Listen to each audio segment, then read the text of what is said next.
निशाण काढून टाकला। भारतीय जनता पार्टीचं एकच लक्ष होता की या शहरामध्ये शिवसेना संपवायची होती त्याला। मग त्यांनी त्यांचा उपयोग करून घेतला राज्य सरकारमध्ये, आणि जेव्हा राज्य सरकारमध्ये ते आले तर कशा प्रकारे त्यांनी वेगवेगळ्या मोठ्या शहरांमध्ये आपला जार पसरवला। आणि आज बघा सगळ्या मोठ्या शहरामध्ये कोण येत आहे तर भारतीय जनता पार्टी। आम्ही जसं म्हणतो ना, तर यूज अँड थ्रोची पॉलिसी कुणाकडून शिकायची असेल तर ते भारतीय जनता पार्टी। त्यांनी एकनाथ शिंदे साहेबांचा उपयोग करून घेतलं, अजितदादांचा उपयोग करून घेतलं, आणि आज सत्तेमध्ये ते बसणार आहे। काय आम्ही सुरुवातीपासून हे बोलत आलेलो आहे की औरंगाबाद शहर म्हणजे आता MIMचा गड झालेला आहे। आम्ही 30 सीट्स क्रॉस करत आहे, हे आमच्यासाठी एक खूप आनंददायी गोष्ट आहे। मी सर्व शहरवासियांना धन्यवाद देतो, सर्व जाती धर्माच्या लोकांना धन्यवाद देतो की आज आपण इतक्या मोठ्या संख्येने तुम्ही आम्हाला निवडून दिलेले आहे। आम्ही तुमच्या मताशी प्रामाणिक राहून जे काही विश्वास तुम्ही आमच्यावर दाखवलेला आहे त्याच्यावर खरा उतरण्याचे आम्ही सगळे प्रयत्न करू, आणि या शहराच्या विकासासाठी एकत्र येऊन सगळं काम करू। इम्तियाज जलील यांची प्रतिक्रिया। भाजपची यूज अँड थ्रोची पॉलिसी आहे। भाजपने शिवसेनेचा फक्त वापर करून घेतला आणि नंतर त्यांना फेकून दिलं। छत्रपती संभाजीनगरमधून शिवसेनेला संपवलं, असा गंभीर आरोप इम्तियाज जलील यांनी केलाय। पुढच्या काही बातम्या पाहूयात। नागपुरात शरद पवार यांच्या राष्ट्रवादीला मोठा धक्का बसलाय।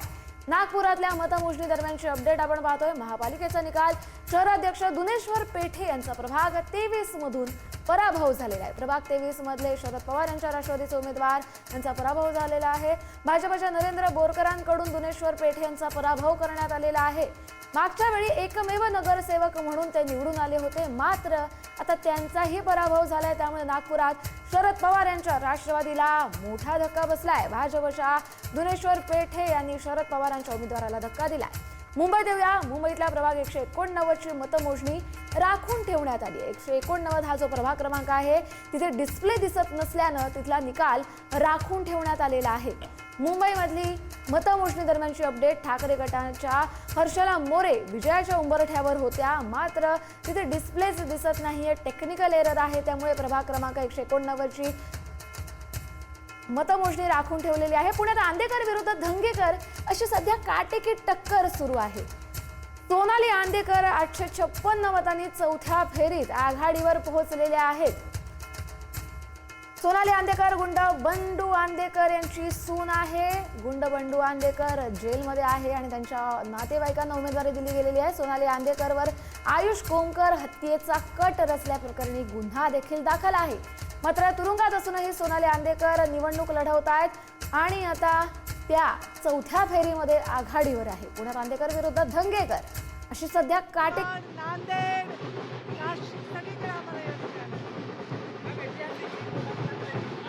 बहुत खुश हूँ मैं, और ये मुझे आपने देखा बहुत अच्छा विजय हमें प्राप्त हुआ।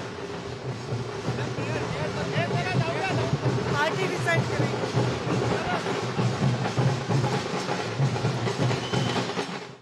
तर अर्थात भाजपचा जल्लोष सुरू आहे। पंकजा मुंडे तिथे पोहोचतायत। पुन्हा एकदा येऊया पुण्यात। तुरुंगात असलेली असून देखील सोनाली आंदेकर या चौथ्या फेरीत निवडणुकीच्या मतमोजणी दरम्यान आघाडीवर आहेत। आपण ही जल्लोष पाहतोय। कार्यकर्ते मोठे उत्साहात आहेत। भाजपचे कार्यकर्ते आहेत। भाजपला राज्यभरात अनेक महानगरपालिकांमध्ये मोठा विजय प्राप्त झाला आणि त्याचाच हा कार्यकर्त्यांचा जल्लोष।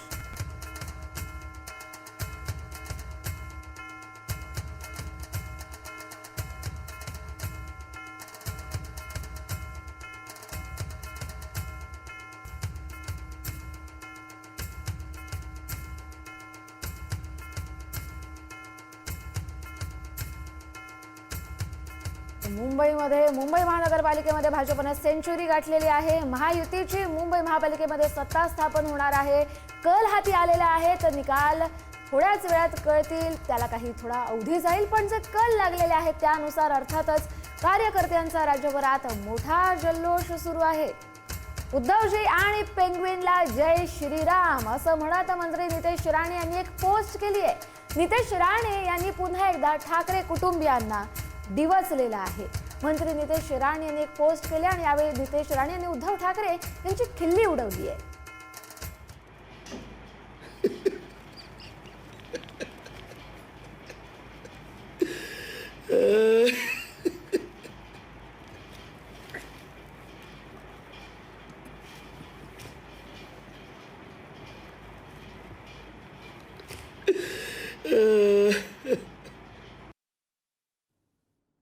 नितेश राणे यांचा व्हिडिओ आपण पाहिला. उद्धवजी आणि पेंग्विनला जय श्रीराम असं म्हणतात मंत्री नितेश राणे.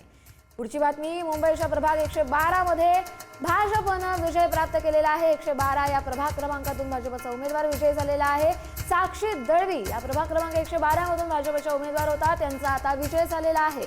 मुंबईमधल्या मतमोजणी दरम्यानचे हे अपडेट्स.